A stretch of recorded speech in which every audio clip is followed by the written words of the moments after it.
Ny zavatra rehetra moa atao dia akina amin'ny ambony eo, satria izy no nanao ny tany, izy namboatra ny lanitra, ary izy nahary ny tongotra aman-tanana.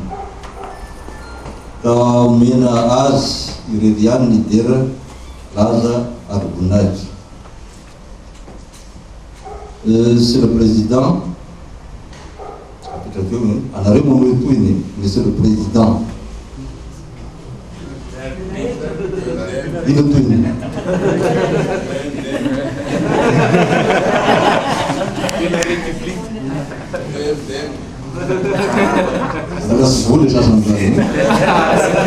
Monsieur le Président, Ramatoa Zanavelo, isika rehetra tanatin'ny CO plasy vavy. Teny mena dia matoa filoka mahasolanga fa rasy ny mena mahazoko. Irabena rehetra no mandretraky fitenenana fosy amin'izao fatongavana asaramanitra izao. Tongeto zahay ankafaliana solotena ihany, visibisy solotena ny maro. Iarabanao reo vady nahatratra an'izao taom-baovao zao. Arabaina anareo satria nasipaka niny taona 2010 sora leviny zay avezivezatra ihany satria de sarotsa ny fanodina ho izy le rangaha zay na teo amin'ny firy raharam-pirenena moa na teo amin'ny fianakaviana. Io zany fa ity dia solobody ho somaro mahery ihany fa dia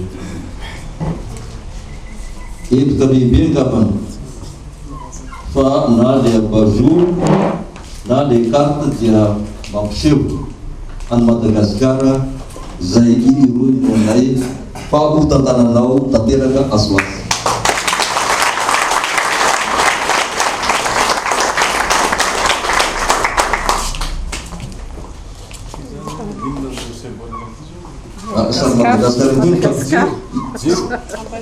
Madagascar. Fanilo Madagascar.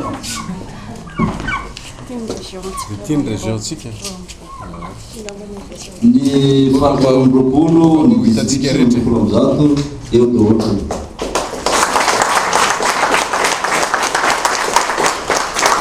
Tampany sara izy ireo, Monsieur le Président. Fa tiany tena izy ty. Kapinde. Sotra betsaka. Sotra betsaka. Mavesana izao. Ay anankiroa. Mariny reto aizy izao. Io ny vosinonza anankiroa teny amin'ny iny. Ya. Ray ho an'ny madama dia ray ho anazy. Sao dia ty le teny amin'ny botlifty. Afatra tenena rehetra sy maintsy tantarana, Monsieur le Président. Zay izy tompoko fa dia lava loatra ny teny fa izy arety moa araky ny teny eo tsy avy kavana fa dia zay MDM na ny CO, ny professionnel na ny